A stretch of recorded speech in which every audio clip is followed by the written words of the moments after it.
everybody, good morning. We're here at this beautiful boat from 1880, now called the Joseph Conrad, named for the famous American author. It originally had a Danish name. It was a Danish boat built to train young sailors how to become sailors. So they would take them out with teachers and learn all their skills. Later it was sold to the Americans because the Danish needed a bigger boat for that program. And Americans now have used this boat up till World War II. The Navy used it to train young sailors. Now the Navy does not use sailing ships so much, so it became part of this museum.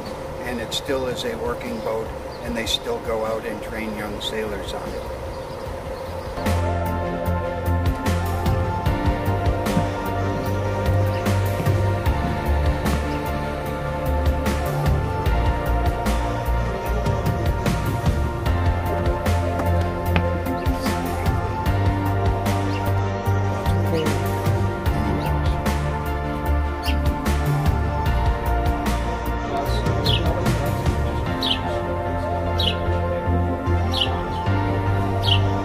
Down below. Oh, okay. You can answer any questions that you might have. Oh, definitely. Did you find something on a reader board? Are they actually advertising this? Yeah. Okay. Yeah, it's at 10:15. History of the morning. See, I'm supposed to be here at 10. Oh, okay. So this is news to me. They're taking it out of the water for some work or something tomorrow. This is great.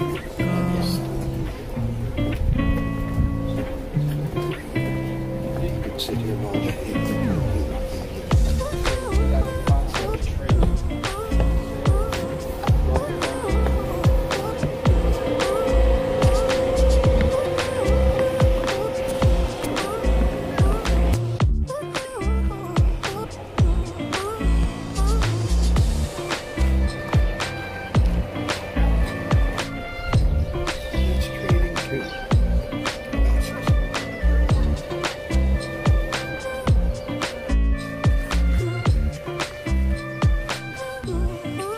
Catboat is a humbler breed of boat, quite sensible and sweet.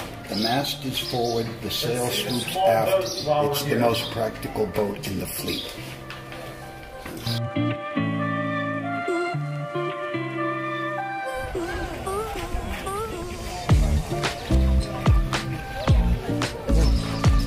Before we do that? Good morning, welcome aboard. Thank you. Would you like me to take one of both of you? We can go down there? Yes, you are required by state law to go below.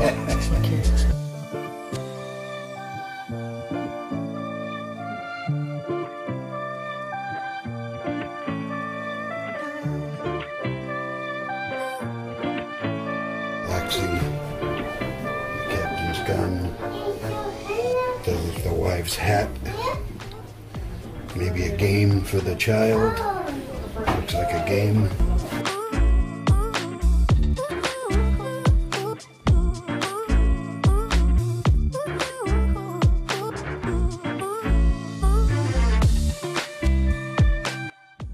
The first mate, the number 2 man stayed there. The number 3, you know, the top guys were close to the captain. 2 in that one, second and third, first mate here alone.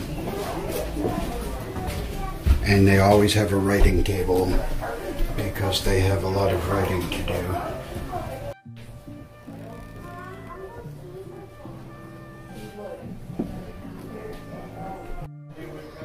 Okay, so now we're seeing where the sailors bunked on the ship. These are their bunks.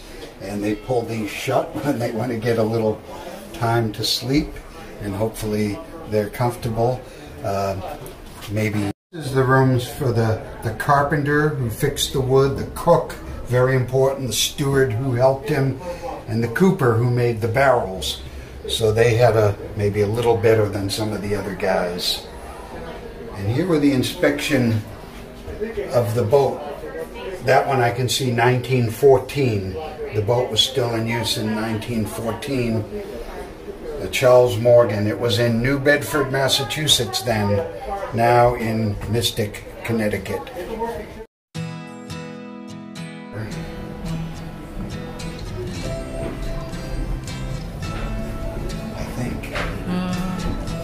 store the pieces of whale here, some of them.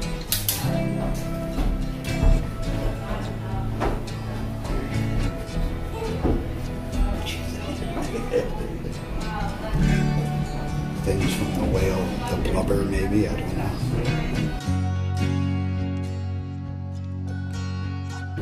That's one barrel, big barrel.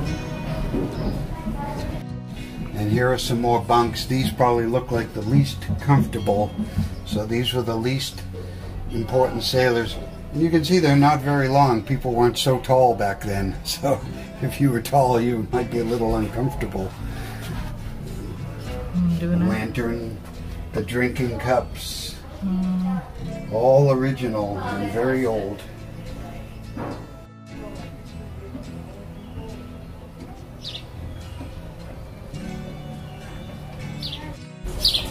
They would burn coal in here, a whole furnace, and they would scoop it with the big scoop here into there. Have a big fire. The chimney's right here.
We are on the fireboat from 1938.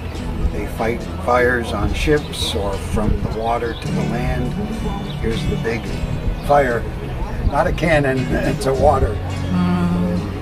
So they have that. They would use this to bring water, circulate the water up into this scoop and push and push and push.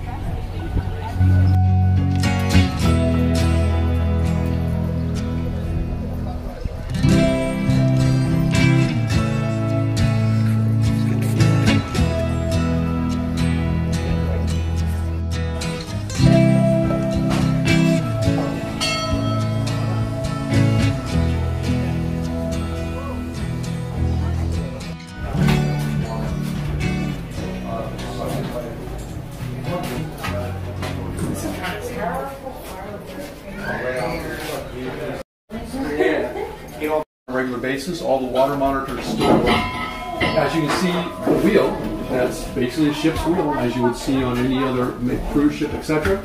Those two pedestals are where they communicate down to the that's our most favorite thing that people use here. I have concussion by the end of the day.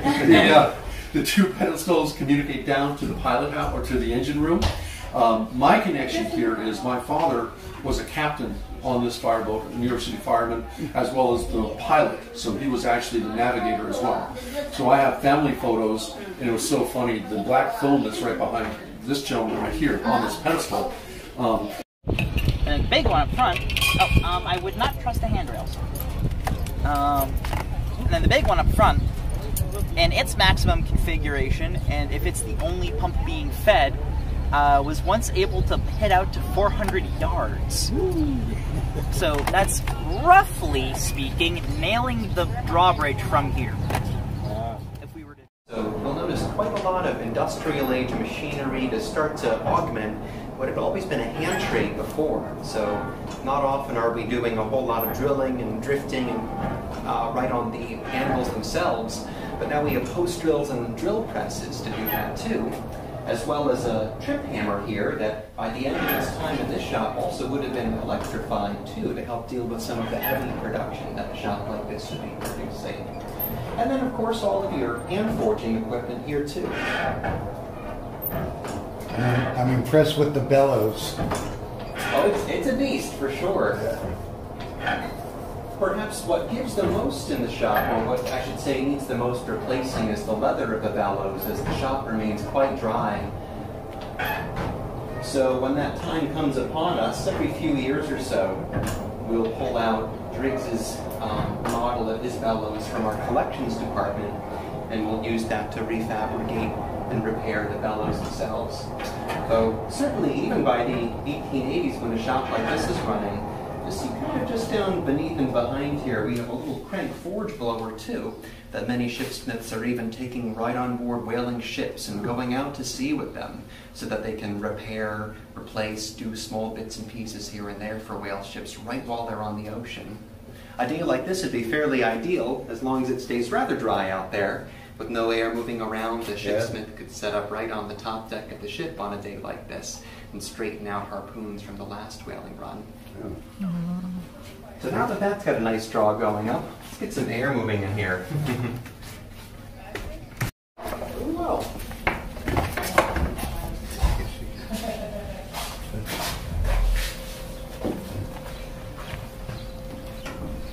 Goes in here. They're making me want to reread Moby Dick. It's been a long time. Oh. It's a brief chapter, but there's one in there, just the shipsmith himself, and he characterizes a lot of the trade on board of the Pequod that we do here in our shop as well. This is a shop that would have primarily dealt in whalecraft, so your harpoons and lances and staves, that would have been the big production customer good in the shop. As well as some smaller repair, more general shipwares that you'll see on the bench here too. Certainly by the 1880s, most of what Driggs and his contemporaries were producing were these toggling harpoons, where you could put a little matchstick or a twig right into that pinhole there, so that when you're on the ocean, you go to spear your whale, it's going to snap whatever stick is in there as it fights. Tee this part out, now you have a much better hold on the whale than you might with some of these top earlier model harpoons here with the single and double flues.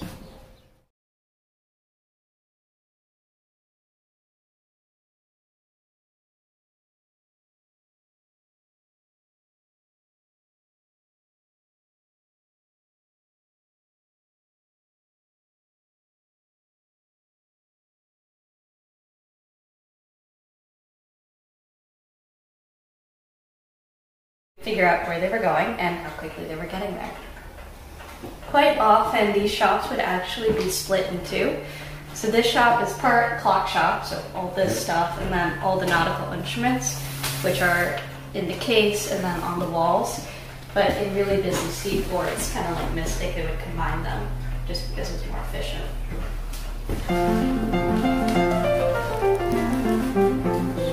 Open.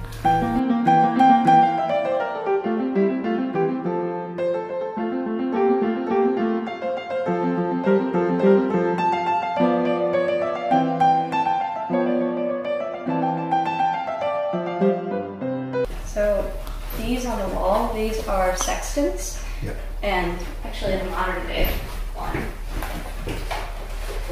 So these, if you think back to math class and trigonometry, A little.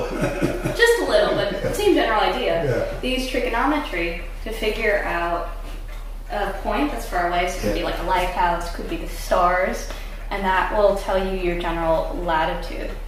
Is what you would do. You see this is your site. Yep. So this is kind of like this piece.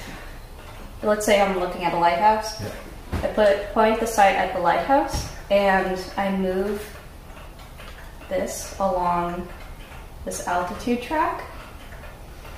And I'll look through here, which also is going to look through this site, and there's a mirror here.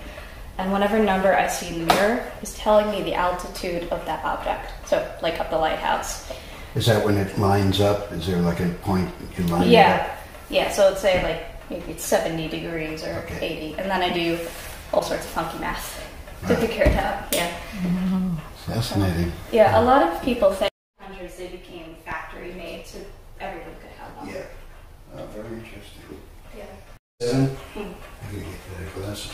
Yeah, but oh, very interesting. Yeah, we recently had a friend take us out on a sailboat for a few hours in Boston Harbor. And it was really But that's not what it's going to look like from the boat. Yes. So this is what it's going to look like, and that will give you a more certainty. That makes sense.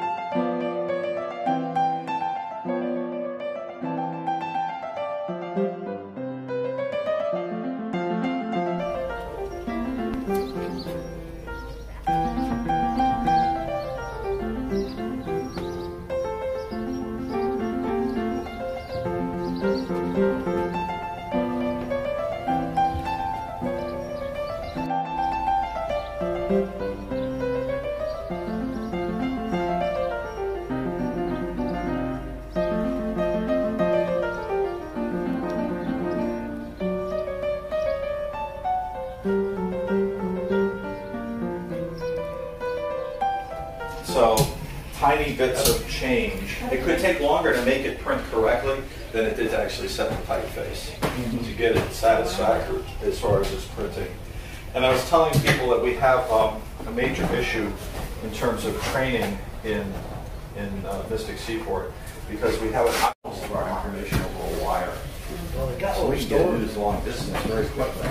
But we're sending it out to our communities really slowly, sending it one letter at a time, and putting it in a weekly newspaper, or posting it on some shop wall, or posting it at the train station, or but it's not as instant as we deal with now. It's not as instant as even the big change. And the only change that happens immediately is the line strikes into a mold and putting them on a tray, squeezing that together, is now typing on machines.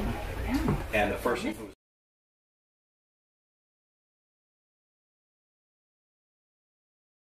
drinking water for the ships? Well, it depends who's paying. So if you have money, I'll make whatever barrel you want. I'll make beer barrels, I'll make wine barrels, I'll make rum barrels, I'll make barrels for medicines, I'll make barrels for water, I'll make barrels for whale oil. But if you're in a seaside community, especially a whaling community, the real money is in the whale oil barrels. Because those casks are trickier to make because you have to get them exactly right while they're dry. Because if I... Gets moisturized? It gets moisturized. And what happens with that moisture? What does it do to the wood? Rots it. Well, not necessarily rots it, but it's going to make it expand a little bit. So that's going to make it a crack. So then when it gets cool later on, it might leak. So with a whale, let's say that this is one that I'm making for whale oil. I'm going to make all of my casks with that beautiful cask shape. But when this is first made, it's going to be absolutely rigid, absolutely straight. So I'm going to take a whole bunch of shavings that for some reason I always have a ton of by the end of the day. I'm going to put them into this brazier. I'm going to put my unfinished cask on top, and I'm going to put my bands for the first two, and I'm going to have this driving hoop. And with this driving hoop, I'm going to light what's in here. It's going to put off just enough heat to activate the fibers in my oak. And I can drive my barrel down, slap a band on it, drive it down a little bit further, slap the second band on it. So are all your... I can put my, punch my holes through it, and then I can just rivet it on where I need to. But it comes out just as a really big, long string of band.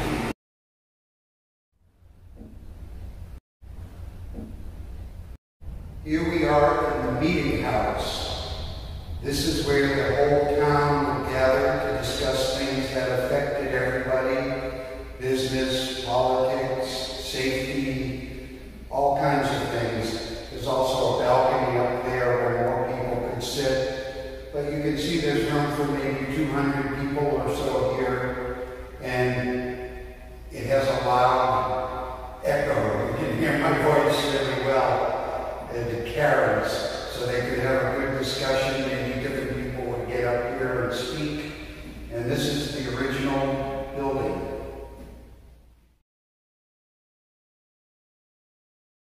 There, just in this pot, and it just bakes like that. It's one of the easiest ways to cook over a place like this. It doesn't give you the best results. The first thing I ever baked was cornbread, the easiest thing. Yeah, well, no, the method is the easiest. Yeah. We also have a Dutch oven, so I could have cooked it in this. So I would have put the cornbread in there, made a bed of coals to the size of a big fire, and put the Dutch oven on it and more coals on top of that. That cooks a little bit more evenly. You can tell I was having some issues with my fire, so everything was so working down. And it actually did not cook very evenly, but you know. How old is this house? The main part of the house is 1768. 1768. This part here is actually older. It's from the 1690s. 1690. It's the oldest structure at the seaport, and it's the one that's on fire every day. Oh, wow. Yeah. 16. So the house wasn't built here. It's from Old Saybrook in Connecticut. I can show you a picture of the house being brought here on a barge. It was a farm. The Buckinghams who built it had 30 acres of farmland. Their main marketable crop was salt hay, which they used for. It is super easy. You just I know.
They could do detailed carving like the ones we see right here. Little flowers and things like that. Or just pieces of the little tool. Maybe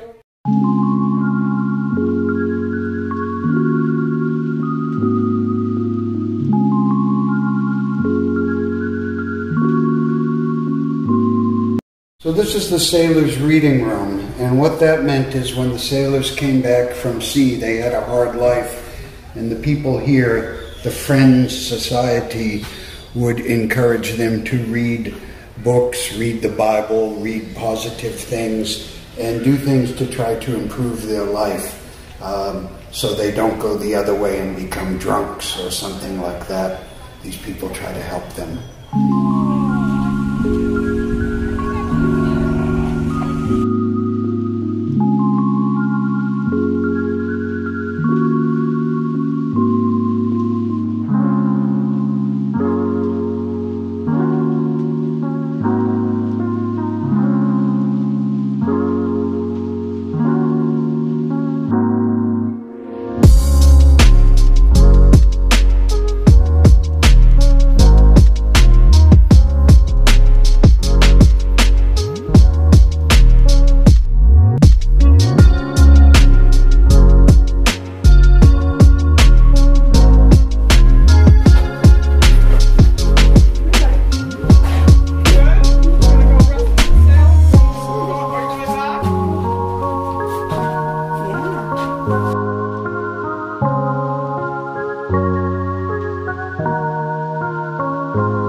ส่วนนี้จะเป็นส่วนที่ทำเรือค่ะ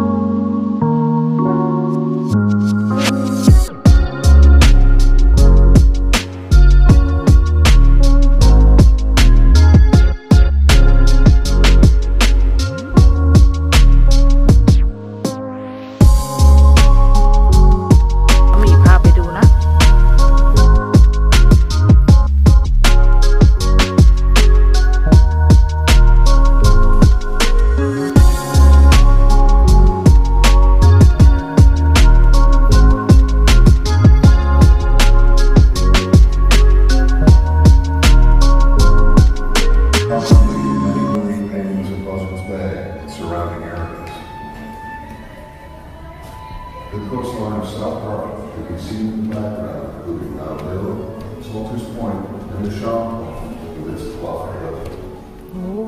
The most anomalous scene in the entire panorama is the view of a Chinese junk on your toe near most.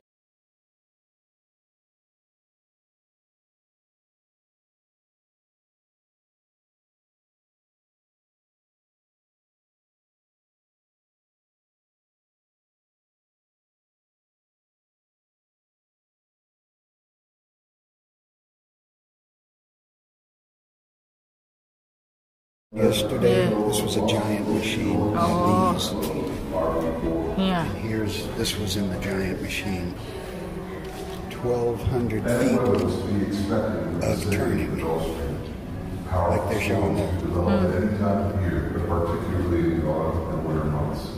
As gales approach, the vessels reduce sail and preparation. Even so, accidents did occur. The artist painted a scene.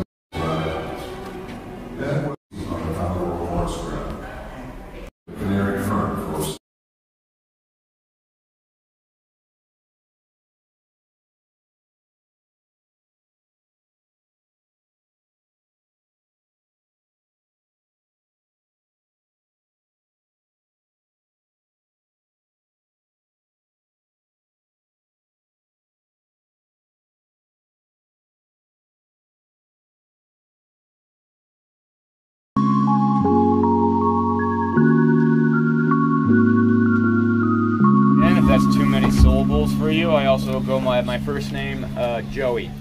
So I just need everyone's attention for the next 30 seconds or so while I discuss some safety stuff.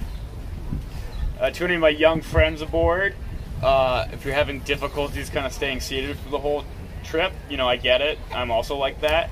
If you want, you can go to the front of the boat, which is all the way up here, and you're allowed to stand on the bench, but only up there, okay? Other than that, in the event of an emergency, I'll ask everyone to put on life jackets, which are all located underneath your seats here on the starboard side of the vessel. Back to my young friends. We have child-sized life jackets right over there, which is anyone less than 90 pounds. And other than that, we're staying in the river the whole time, so you know, worst comes to worst, we start taking on water, and we just run the boat up into the mud, walk to shore from there, no harm, no foul, right? Probably be a little bit refreshing, I imagine, today.